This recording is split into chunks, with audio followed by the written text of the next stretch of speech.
Good afternoon. Today we will be rationalizing the third part of your Module 1, which is your Fundamentals of Nursing. So let's start. Number 1, Okay, so let's which start. usually is Number one, patient's ability to diagnose unrelated of to a nursing peripheral physical assessment. arterial Alin disease, sa apat na ito ang which is a walang specific kinalaman desirable sa outcome for a physical patient with assessment? this And that is your diagnosis. Answer, Dallas. Why? so Because it's not this B, refers to your it's not C. labs, laboratory Oh, yan. sorry, answer is C, So it has nothing to do with not D, physical not A. assessment. Answer is C. Okay, next, number 2. Patient has a temperature of 102 degrees Fahrenheit and complain of feeling thirsty. Which additional adaptation should the nurse expect during this febrile stage of fever? Is it A, restlessness, B, decreased RR? If you have fever, may say febrile, ba fever yan? Dapat ang RR mo tumaas, hindi mag-decrease. So, eliminate mo na yung B. C, profuse perspiration, or D, pale cold skin. So, automatic mali na rin ang pale skin. Let's remove D. Kasi, febrile siya eh. Therefore, dapat hindi yan cold. Diba? Hindi dapat cold ang skin niya. So, dalawa na lang ang options natin. A or C. Answer, letter A. Why? Because in febrile stage, pag sobrang taas ng temperature ng client, pwede siyang magkaroon ng tinatawag nating delirium. Delirium. So, ang manifestation ng delirium is restlessness and confusion. Okay? Now, ang topic sa number 2 has something to do with the stages of fever. Stages of fever. There are 3 stages of fever. First, we have what you call your chill stage or your onset. Chill stage, dito nagsisimulang tumaas ang body temperature. Okay, paano tumataas ang body temperature? Through shivering. Okay, nagkakaroon ng shivering. Shivering will increase body temperature, kaya tumataas ang body temperature natin. Next, letter B, meron tayong tinatawag na the second stage, which is your core stage or what you call your febrile stage. Dito, mainit na yung katawan ng client. Wala nang shivering. Okay? Hindi na nagsishiver kasi sobrang init na ng katawan ng client. Hindi mo na kailangan mag-shiver. Ano pa? Pwede siya magkaroon ng mouth sores, singaw, dahil sobrang init ng katawan. So, no shivering, mouth sores, and the patient, of course, is warm to touch. And the last stage of fever is your abatement. Abatement or your defervescent. Defervescent. In this stage of fever, your body temperature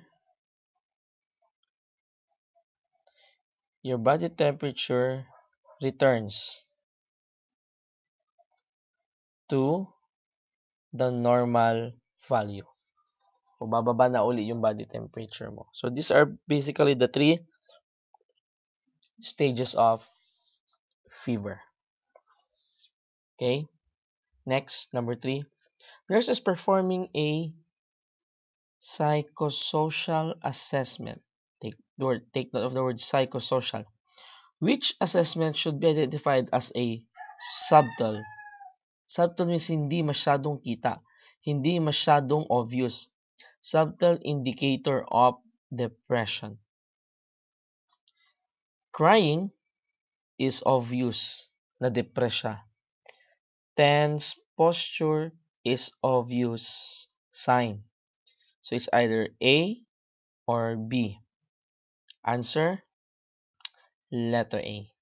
Unkept appearance. Unkept appearance is parang yung parang hindi masyado niyang naaasikaso yung kanyang sarili. Like, mahaba na yung balbas niya. Ganyan. Hindi siya masyado nakakaligo. So, yung mga yan na sign, hindi mo agad-agad nalalamang may pinagdadaanan yung tao pag ganun. So, A is the answer. Okay? Next. Number 4. The nurse in the emergency department is caring for a patient who has been diagnosed with hypothermia. The presence of which factor in the patient history may have precipitated this condition. So, which among these 4, A, B, C, and D, ang maaaring nag-cause ng hypothermia? Ang isasagot ninyo, letter D. Okay? Why D? Because, take note, alcohol your alcohol has 3 effects. I repeat, it has 3 effects in the body regarding temperature. Okay? Alcohol tends to impair our thermoregulation. I repeat, it tends to impair thermoregulation. And alcohol will also cause vasodilation.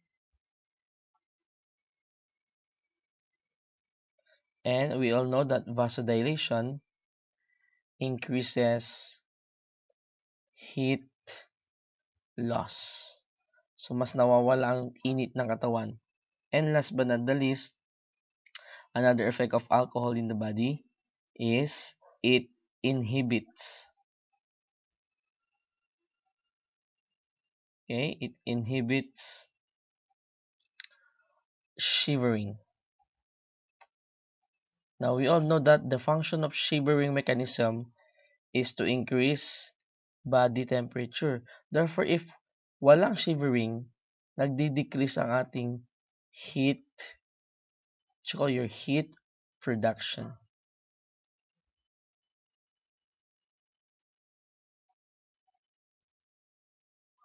Okay, nagdi-decrease ang heat production. So, the answer here is letter B.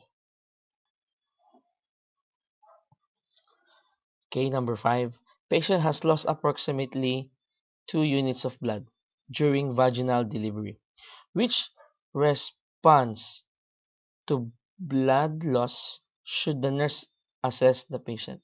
Response to blood loss. So, automatic, let's remove letter C because hypertension is not related to blood loss. Diba? Dapat hypotension. It should be hypo.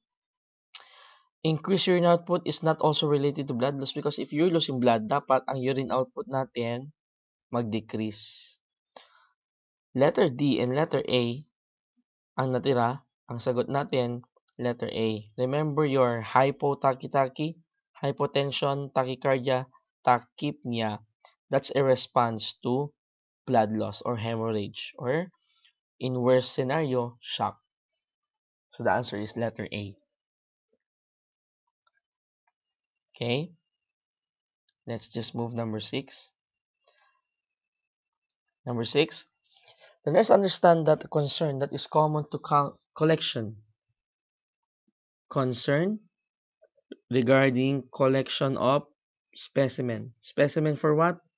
Culture and sensitivity. Regardless of their source, ano ang concern mo? Isa lang ang isasagot mo and that is letter C. Why? Because if it's a culture and sensitivity, the issue is always contamination. So, you should always prevent contamination of the specimen. That's the issue here. So, the answer is letter C. Number 7. Patient's vital signs are as follow. Temperature 99 degree Fahrenheit. pulse is 88 beats per minute, respiration is 16, BP is 180 over 100 m. The sign that should cause the most concern is which one of the following? Isa lang sasagot nyo, that is Dallas. Siya lang naman yung, ito lang naman ang abnormal. Right? No? Ang taas 180. Next. Number 8.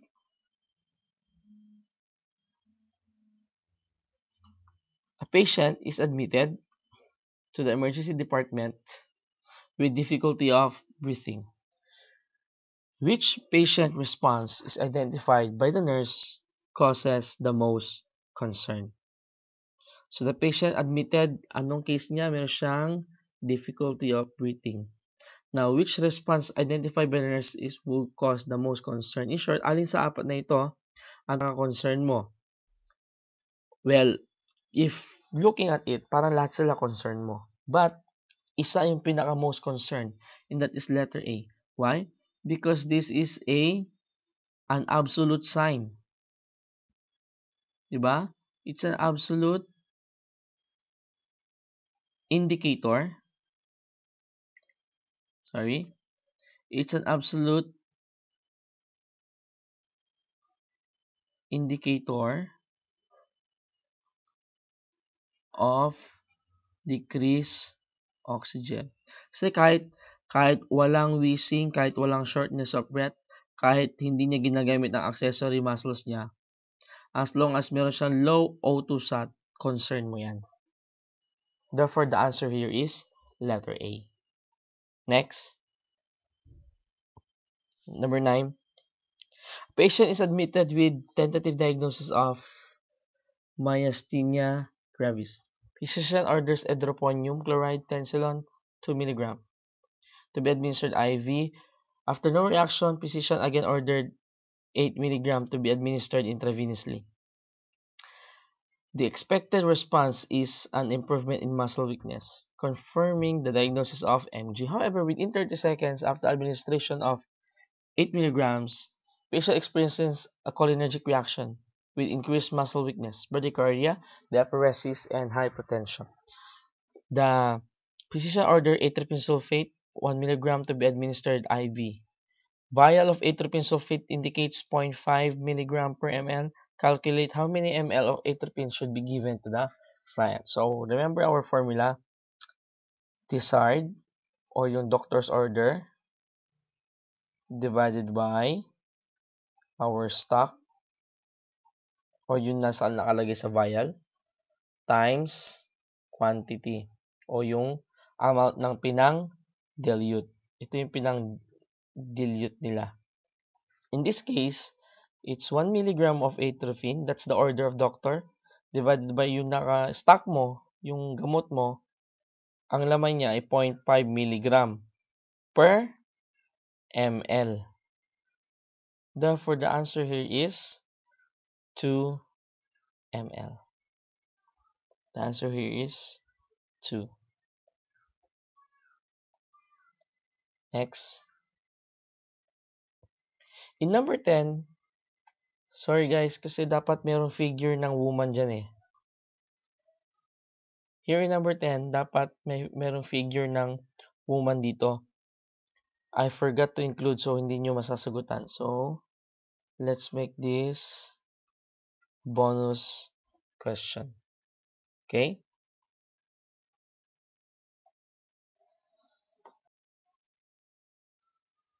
Okay, number 11. The nurse must administer a medication that is supplied in an ampule. What should the nurse do first to access the ampule? So what is being asked here is the first step in accessing the ampule. Accessing means opening, right? So kapag bubuksan mo yung ampule, di ba kailangan i-break mo yung neck? So pag kailangan mong i-break yung neck, kailangan mo ng gauze para hindi ka masugat. Therefore, you need barrier. The answer is letter A and letter C. Okay, number 12. The nurse must administer a medication into the ear of an adult. to limit the patient discomfort. So the issue here is limiting patient discomfort. Tuwing ibibigay mo yung gamot. Is it A, warm the solution? B, place the patient in a comfortable position? C, pull the pinna of the ear upward and backward will be wrong. Eliminate that because the question is about comfort, not on the procedure. Letter C is how to give. And letter D is wrong because this is contraindicated. Kasi if you instill the fluid in the center, the fluid may go directly into your eardrum. So you do not, i-drop mo lang yung fluid sa gilid ng butas para hayaan mo yung fluid na mag-flow papasok. So it's either A or B. The answer here is letter A, not B. Now I know it says comfortable position, right? But the patient may not be comfortable because you need to position the patient on a side lying position and the patient will assume that for a few minutes. So hindi siya or on that position is not basically known for as a comfortable position. Therefore the answer is letter A. Why? Sir, bakit kailangan warm? Because if it's cold, if yung fluid na nilagay niyo cold, pwede siya mag-cause ng vertigo. So, bawal. Dapat warm. Okay? Next.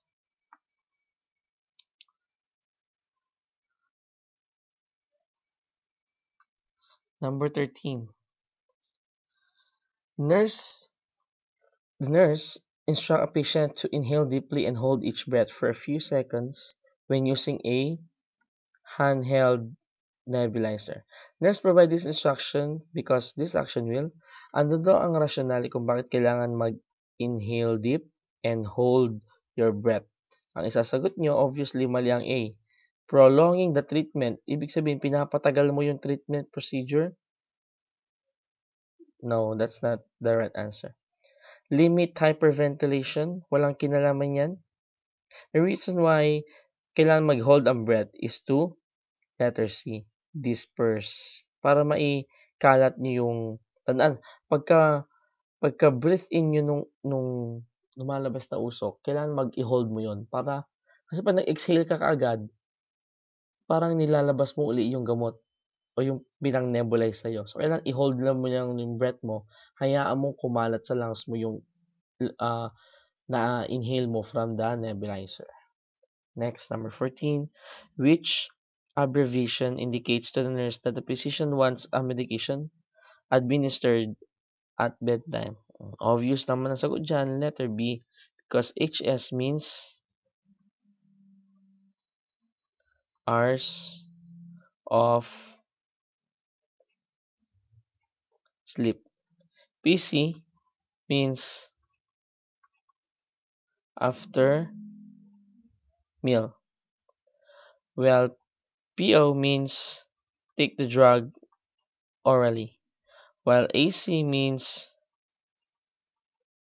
before meal. So B is the answer. Number 15. When administering suppositories, nurse understand that it is absorbed in the, saan pa ba? Edi sa rectum. Diyan lang naman nilalagay yung suppository eh. Right? Okay, next. Number 16. The home care nurse is helping a patient with short-term memory loss on how to remember to take multiple drugs throughout the day. The nurse should, is it A, instruct the patient to put the medication in an organizational pill? B, design a chart of the medication the patient takes each day during the week? C, ask a family member to call the patient when medications are to be taken? Or D, suggest that the patient wear a watch with an alarm? So, what is being asked here is, which one should you include in trying to prepare the client regarding his medication. Kasi minsan nakakalimutan natin na kung kailan magte-take, kung na-take ba natin o hindi. Now, lahat lang yan is makakatulong. Pero, ang danger kasi, pag nakalimutan mo yung gamot, is baka ma-double o ma-double yung intake. Yan yung pinaka mo. Diba? Paano? What if na-take pala niya, tas akala niya hindi pa magte-take uli. So, pwede siya magkaroon ng toxicity. Therefore, to prevent toxicity, kailangan ang sagot dyan, letter A. Why? Because in letter A, it looks like this. I'm sure nakakita na kayo ng ganyan. Yun na divide. Monday, Tuesday, Wednesday, Thursday, Friday, Saturday, Sunday. So, kung wala nang laman yung M, ba? Ibig sabihin, nainom mo.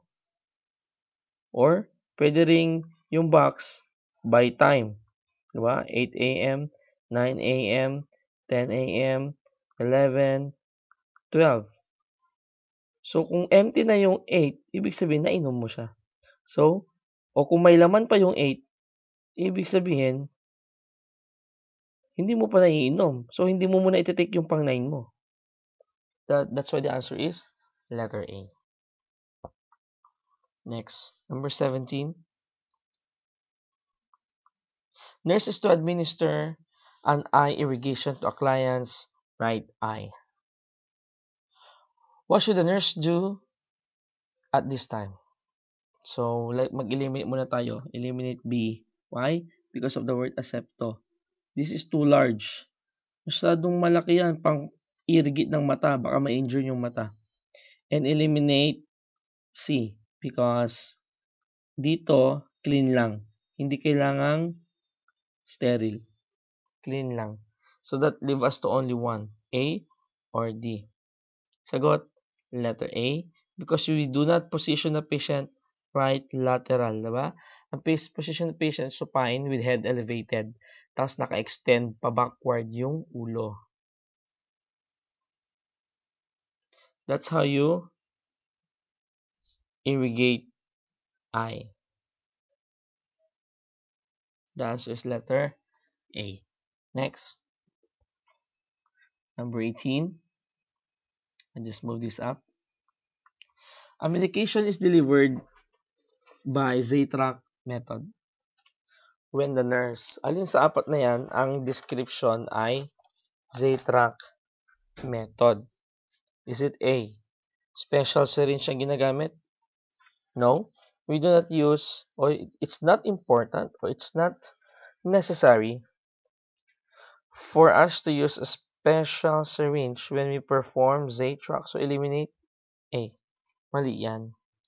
Administering the injection in the anterior lateral aspect? No. Kahit na anong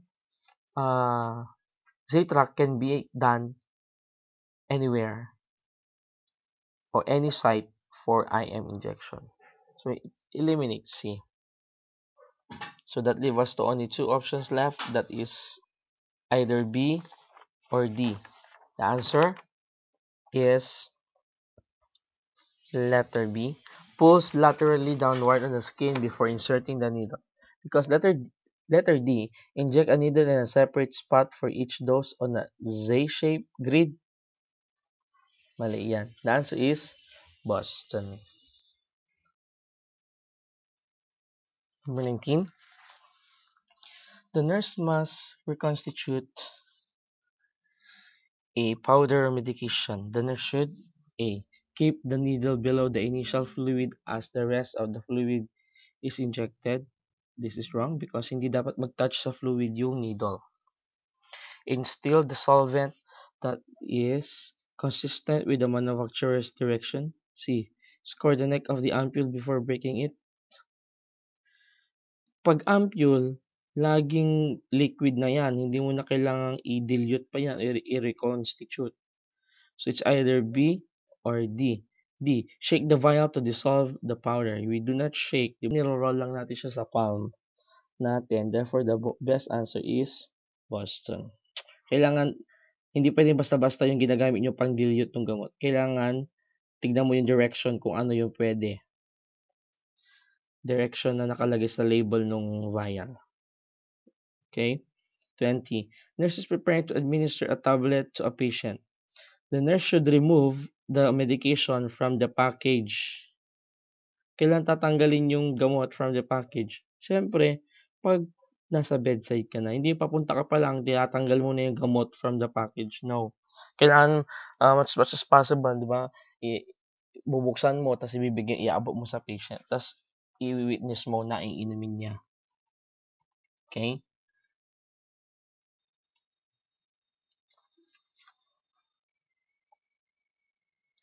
Number 21. Patients with multiple health problems often go to a variety of medical specialists. The response to medication that occurs more frequently in patients who go to several medical specialists is drug. So, ang tanong dito is, yung mga patient daw na masyadong maraming condition na iba-iba, syempre, iba-ibang doktor din ang pinupuntahan nila. Tendency itong mga doktor na to, iba-iba yung pine-prescribe na gamot. Diba? So, may, for example, buntis siya, may asthma siya. So, may OB na siya, meron pa siyang pulmo na doktor. Ngayon, magpe-prescribe yung OB, magpe-prescribe din yung pulmo. So, ang nangyayari, anong reaction na ngayon sa katawan? Ang most common na nangyayari kapag ganito yung case. Is it A, allergy, B, tolerance, C, habituation, or D, interaction? So, lahat ng yan possible na maging reactions. Pero ang tinatanong dito is, kung ano yung pinaka-frequent na nangyayaring reaction. Okay? Most frequent na nangyayari. So, the answer is letter C, habituation. Okay?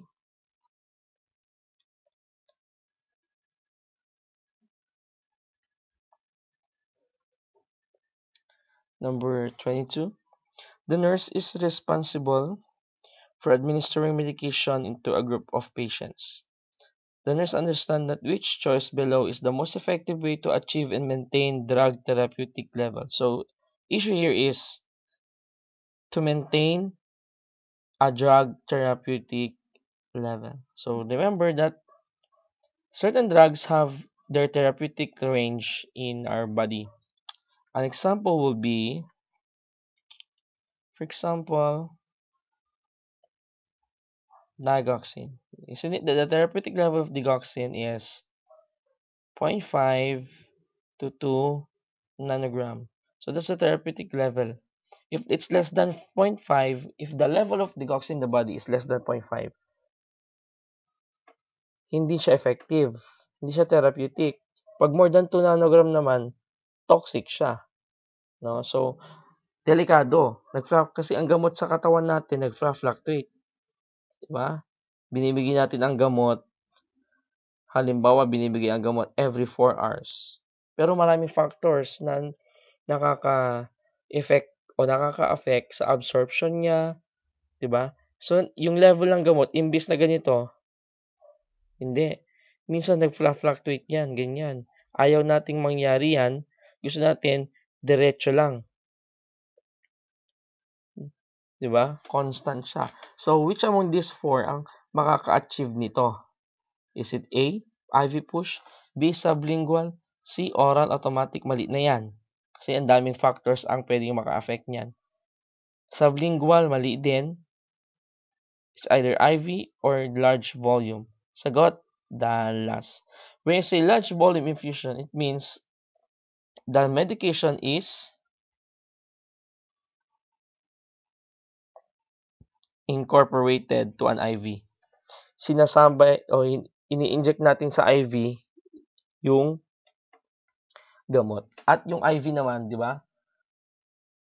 Tumutulo yan, nagda-drops yan over a period of time. So, yung bawat drop may gamot. May certain amount ng gamot. So, nagiging constant yung level ng gamot sa katawan natin.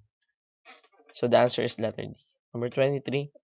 The nurse understand that the route of drug administration that is fastest acting among other route is it buccal, transdermal, subcutaneous, IM? Obviously, sub-Q, if gusto mo mag-inject ng gamot, pero gusto mo hindi ma-absorb agad, sub-Q ang ginagamit. Ibig sabihin ang sub-Q, slow. Pati ang transdermal, slow din. It's either buccal or IM. Ang sagot, Dallas. IM, tandaan yan, parenteral, right? Ini-inject. And, saan natin ini-inject? Parenteral injection to your muscle. Alam naman natin ang muscle is rich in blood vessel. So, pag in-inject natin yung gamot sa muscle, eventually, marireach na yung blood vessel. So, among these four, IM is the fastest. Okay? Next. Number 24.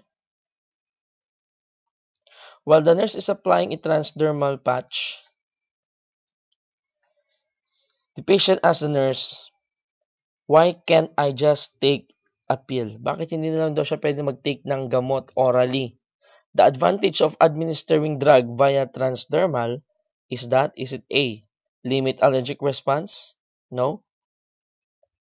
If you want to limit allergic response, it has nothing to do with the route. As long as binibigay mo yung gamot, possible na magkaroon ng allergic response. B, prevent drug interaction. Again, basta nagbigay ka ng gamot, hindi importante kung paano mo ibigay. May posibilidad na magkaroon ng interaction, lalong-lalo na kapag o more than 2 types of drug ang tinitake mo. C, deliver the drug over a period of time. Or D, provide a local rather than systemic effect. Ang sagot, a transdermal patch is a route used if you want to give a certain medication over a period of time. Parang sub-Q. Like, for example, your nitroglycerin. Okay? Sometimes nitroglycerin must be given slowly. So, in order for you to do that, kailangan ang route ng administration is transdermal. Therefore, the answer is letter C. 25. Patient asks the nurse why physician ordered lipid-lowering drug. When considering a response, nurse understand that physician generally order hyperlipidemia drug therapy. Is it A, after failure of diet? B, for patient over 60? No. Kahit 40 years old ka, kahit 50 years old ka, kung mataas na ang cholesterol mo, binibigyan ka na ng hyperlipidemia. C, for those who are unable to exercise. Or D, after 2 consecutive months of elevated serum lipid level. Now, in this situation, nabanggit yung anti-cholesterol. We call them your anti-lipidemics. Okay? We call them your anti-lipidemics. Okay? Okay, I'm so sorry. Medyo naghang yung laptop ko kanina. Pero okay na ngayon. Ituloy na natin. We were talking about number 24, right? When patient ask for... No, I'm sorry, we're already in number 25. Nabanggit dito yung hyperlipidemia, a condition na mataas ang cholesterol natin sa katawan. Now, kapag mataas ang cholesterol natin sa katawan, nagpe-prescribe ang doktor ng lipid-lowering drug. Okay? Lipid-lowering drug, we call them your anti-lipidemics. Okay? Anti-lipidemics. Pine-prescribe natin ng anti-lipidemics to decrease cholesterol in the body.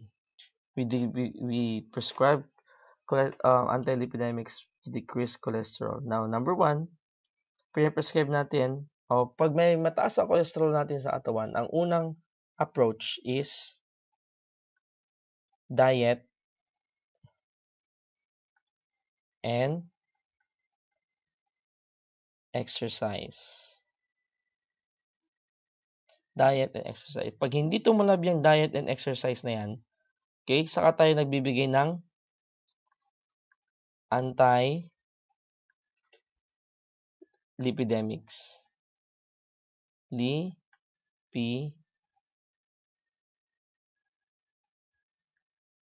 Anti-lipidemic. Saan natin binibigay yan? So, the answer here is letter A. So, pag mataas ang cholesterol, sinusubukan muna natin idaan sa diet at exercise. Next.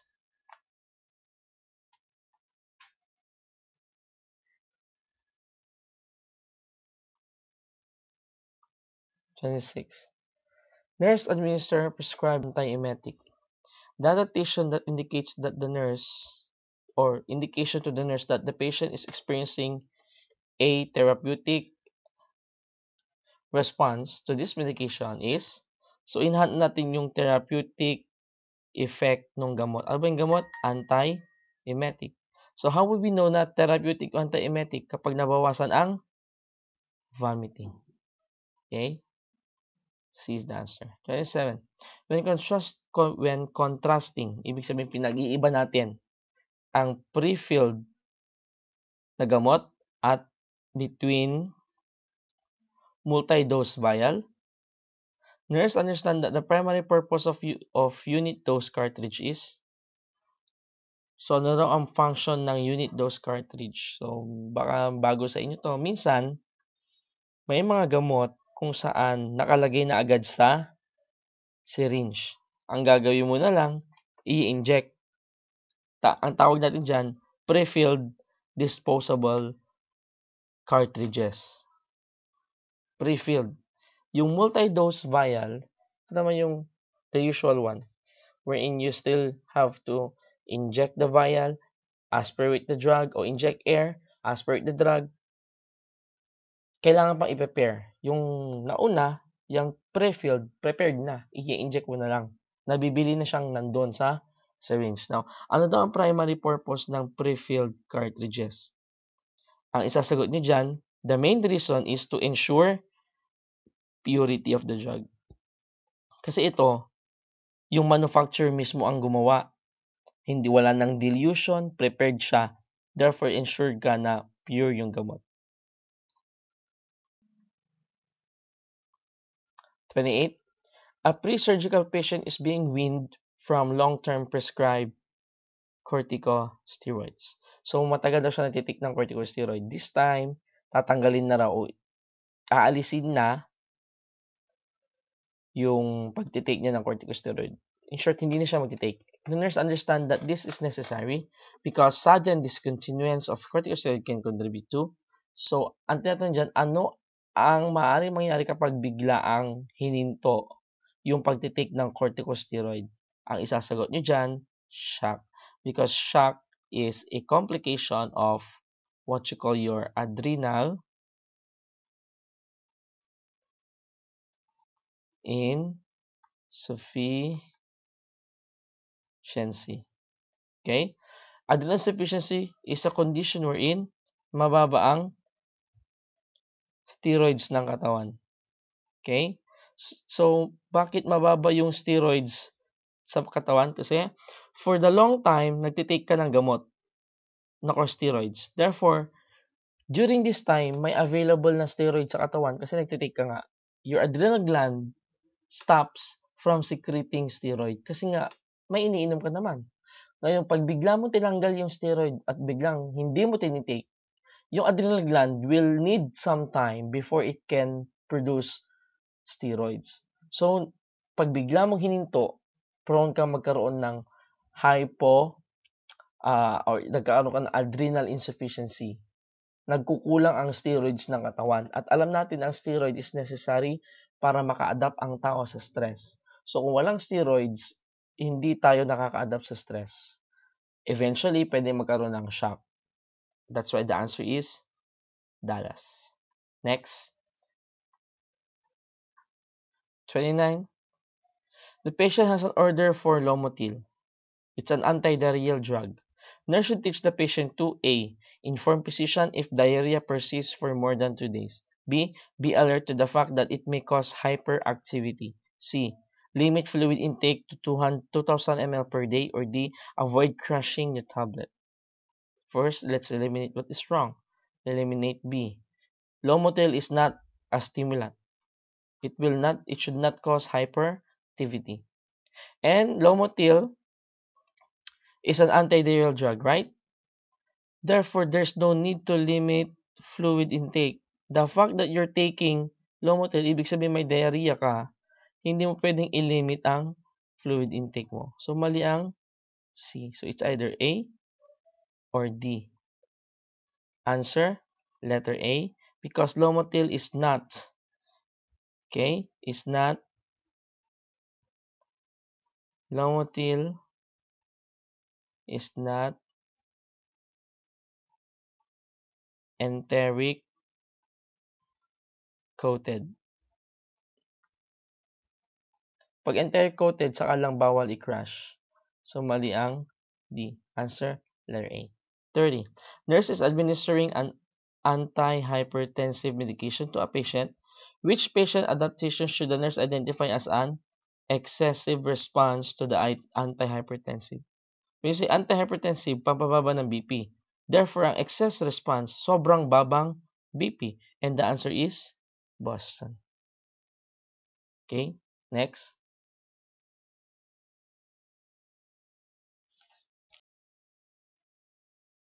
31. When assessing a patient, nurse understand that an adaptation common to both fluid volume deficit and fluid volume excess is among which among the following? So, is it A? No, because A is, this is for what? Deficit. Pang deficit yan. Agitation, nakikita yan kay deficit. Dyspnea, hirap huminga, nakikita kay excess. Ang sagot, Boston. It is common o nakikita yan sa both excess and deficient fluid. 32. Physician orders an IV infusion containing potassium. Bago mo ibigay ang gamot na ito, ano daw ang dapat i-check? Answer, the last. Why? Because potassium, the normal level of potassium in the body is between 3.5 to 5.5. So, medyo narrow yung minimum at yung maximum. Kaya bago ka magbigay ng potassium, kailangan make sure that you have a functioning kidney. Because kidney is the one that removes potassium. Why? Because tandaan mo na ang hyperkalemia, prone yan, pag may sira ka sa kidney, prone ka sa hyperkalemia, can lead to cardiac arrest. So the answer is letter D. Next. Number 33. When teaching a patient about 2-gram sodium diet, which is the best appetizer? In short, which among the four? Is it A, B, D, C, or D is the lowest in sodium? Answer, all fresh. Because fresh means hindi siya nag-undergo ng process. Lahat ng mga food na nag-undergo ng process is rich in sodium. Like cheese, stuffed mushroom, and of course, pigs in blanket. Lahat yan nag-undergo ng processing. Some pre-process para hindi madaling masira, and so on and so forth. 34. Nurses monitoring a patient who is receiving an IV. Nurse identified that the IV has infiltrated when the insertion site is.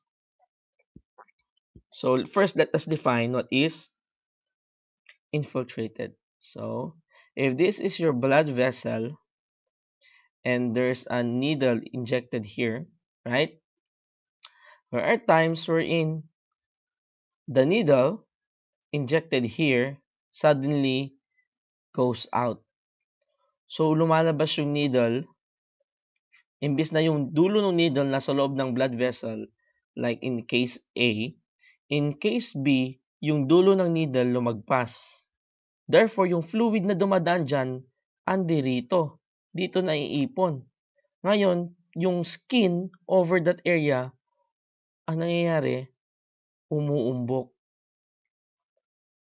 Nagkakaroon ng edema. Dallas is the answer.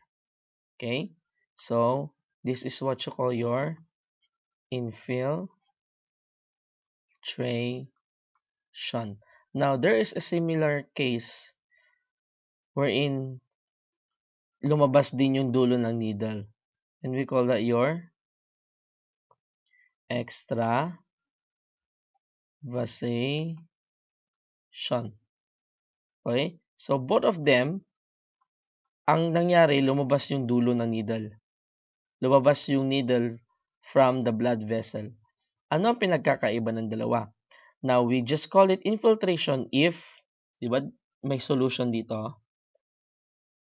May solution na dumadaloy dyan. May solution na dumadaloy dito. Remember? Sa needle na yan. Pag yung solution dyan is non-irritating, repeat, if it is non-irritating, like for example, a simple IVF, infiltration yan.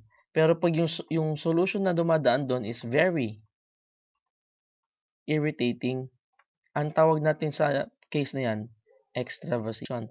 Example of an irritating will be your chemotherapeutic drug. Yung mga chemo drug ninyo, irritating yan. Okay? So the answer is D. Next, number 35. Just move it. 35.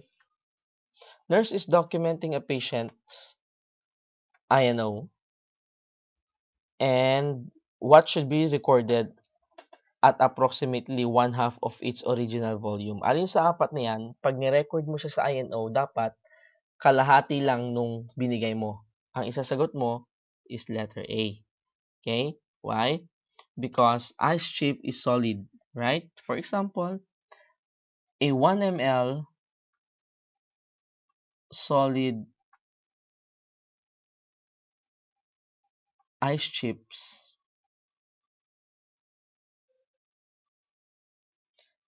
eventually matutunaw yan, tama? Pag natunaw yan, that is approximately 1/2 ml.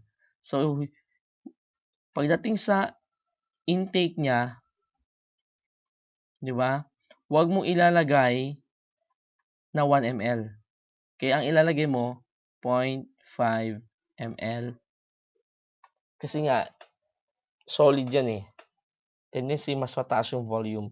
Pero pag natunaw yan, kalahati lang talaga yung amount. Ang sagot dyan is ice chips. 36. When patients are taking supplemental calcium, it is important that the nurse teach them to maintain their fluid intake at a minimum of 2,500 or 2,500 to prevent.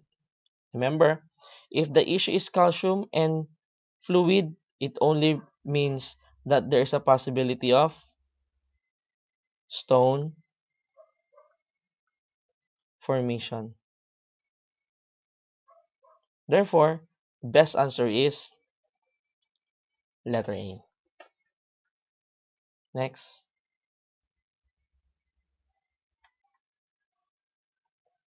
37. Patient receiving diuretic is encouraged to increase intake of potassium. Nurse evaluate that the patient understand the teaching when for dinner. Patient selects which among the following. So, patient is on diuretic. He needs to take potassium. Which among these four is high in potassium? Answer, Dallas. Lettuce and tomato is an excellent. I repeat, it's an excellent source. It's an excellent source of potassium. 38. Nurses assess a patient's fluid status. What assessment indicate that the patient has a deficient fluid volume? Increased blood pressure, of course, dapat mababa, right? Shortness of breath, nakikita yan if sa fluid volume excess. So it's either A or B. Answer, letter A. There's a negative balance. What is this balance? Negative, right? Ibig sabihin yan, hindi balanse yung intake and output ninyo. Tendency, nangyayari yan kapag ang intake is less than the output. Konti lang yung iniinom mo, mas umiihi ka, tapos nagpapawis ka pa. Right? Hindi ka masyadong umiinom. Therefore, the answer is letter A. Nagkakaroon ng fluid volume deficit. Next, number 39. When the nurse evaluate the effectiveness of patient teaching, which food selection by a patient indicates understanding regarding good sources of calcium? Answer, yogurt. Okay? Sa lahat ng yan, yogurt lang ang mataas sa calcium. Okay? Next, number 40. Patient in the hospital emergency department tells a nurse, I feel lousy. I've had bad diarrhea for several days. It must have been something I ate. I have nausea and I don't feel like eating or drinking. The physical assessment reveals a weight loss of 4 pounds in 3 days and tinting of skin. Nurse obtained vital sign and the practitioner ordered lab studies. Results are as follows. Vital sign, ang kanyang temperature 101.2 Fahrenheit, pulse 92, regular but ready. Respiration is 26, blood pressure is 100/60. Laboratory values are follows. Specific gravity ng urine 1.036, serum potassium 5.3, ABG, look at this. ABG ng client natin is about 7.30. Ano ibig sabihin yan? Acid, right? So, tataas ko lang.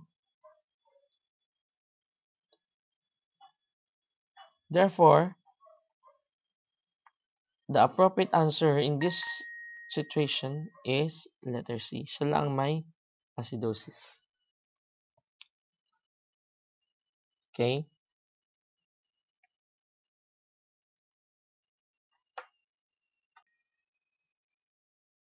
Number 41. According to Maslow, hierarchy of needs theory, there's identified that the level of need that should be met before self-esteem can be met is, so if we will draw your hierarchy of needs, it looks like this, right? We have your, here in this box, we have what you call your physiologic, right? Next, we have your safety and security. Next, we have your love and belongingness, self-esteem, and the most is self-actualization. So, what is being asked here is before meeting your self-esteem, you should meet first your love and belongingness. Boston is the answer. Next, 42. Which statement best reflect a principle common to all theory about health, wellness, and illness? So in short, aling theories about health, wellness, and illness, they differ on some things. They differ on some concept. Pero meron sa kanilang lahat ang nag-iisang lahat sila pare-pareho ng sinasabi. And that is letter C.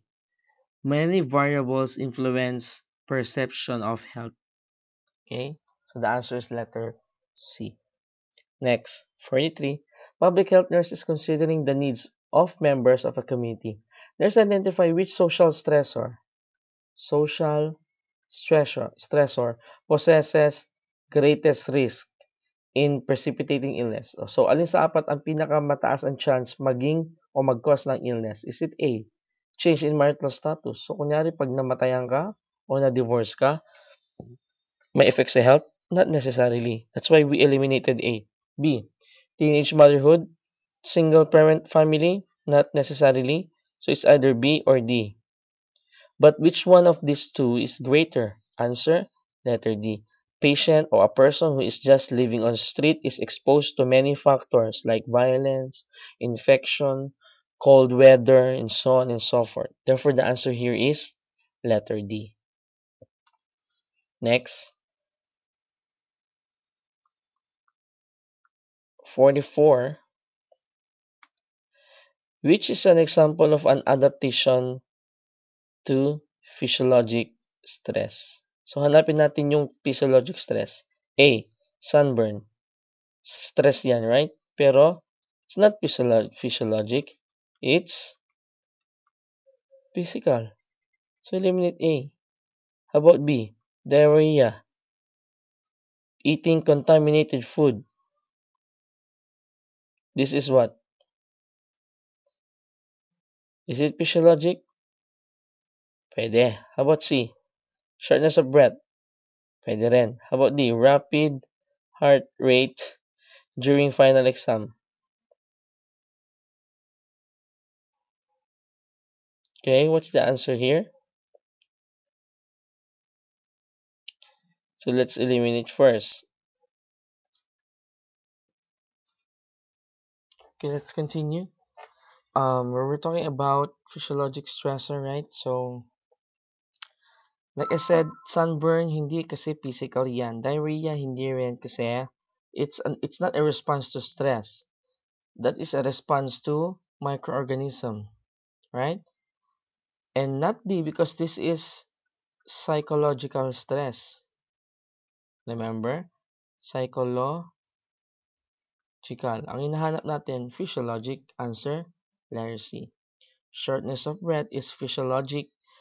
Nangyayari talaga yan when you walk up a hill kasi napapagod ka.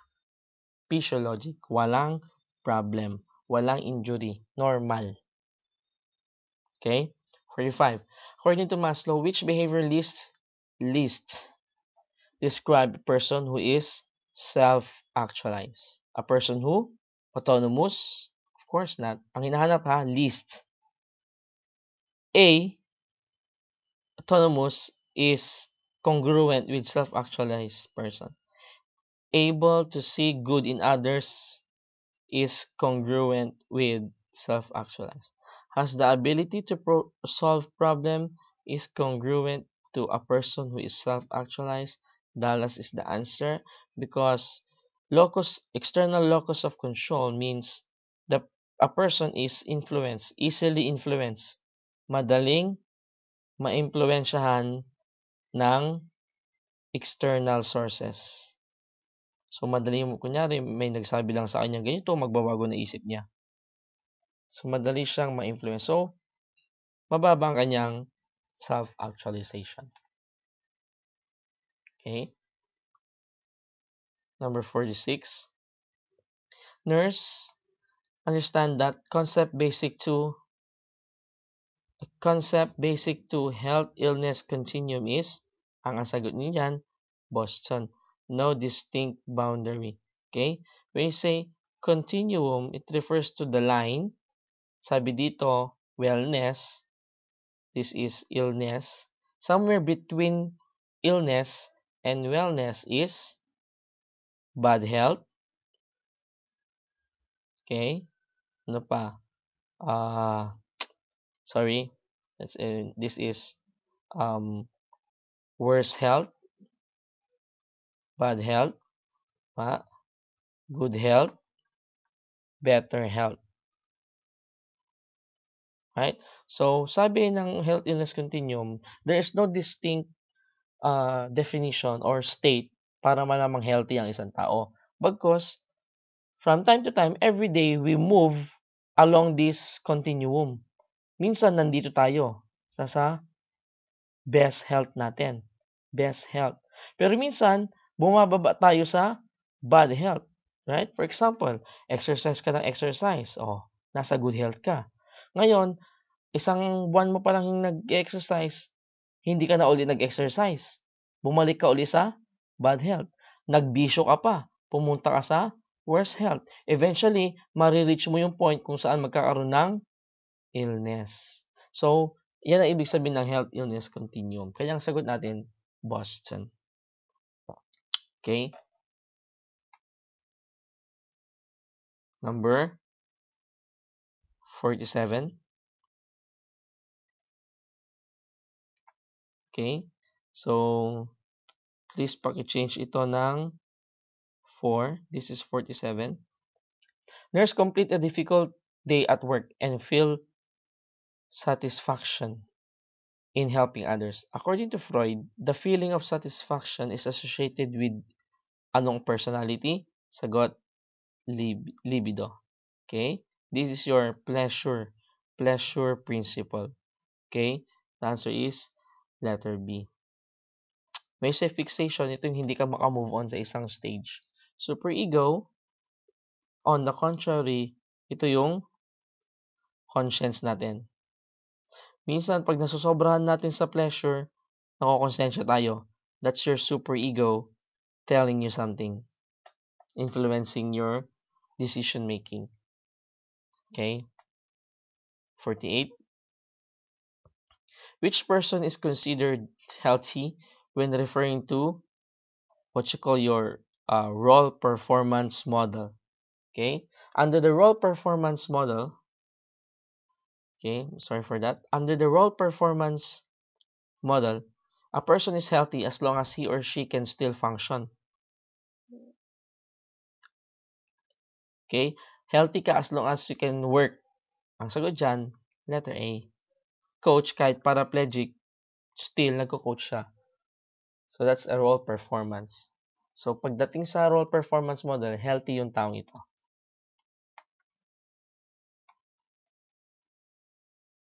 And next, 49, freedom. Freedom from which among the four will indicate that you are safe. Sagot, letter A. Tama? Pag may pain ka kasi, ibig sabihin, may possible danger. So you're not safe. So kung walang pain, walang danger, safe ka. Namimit mo yung safe and security. And last but not the least, 50, nurse identified that the stressful life event that has the greatest. Which among these, lahat ng yan, all of these four are event in life. Pero which one is greatest to contribute stress? Something that is not expected, something that is not pleasant. Retirement is expected, pregnancy is expected and pleasant, adoption is pleasant, it brought joy to the family. Right? So the answer is Dallas. Divorce. Remember, pag nag-divorce, hindi mo naman expected na mangyayari yan. Right? Kaya ang sagot dyan, letter D. Okay, so these are the rationalization of your part letter C or part C of your fundamentals of nursing.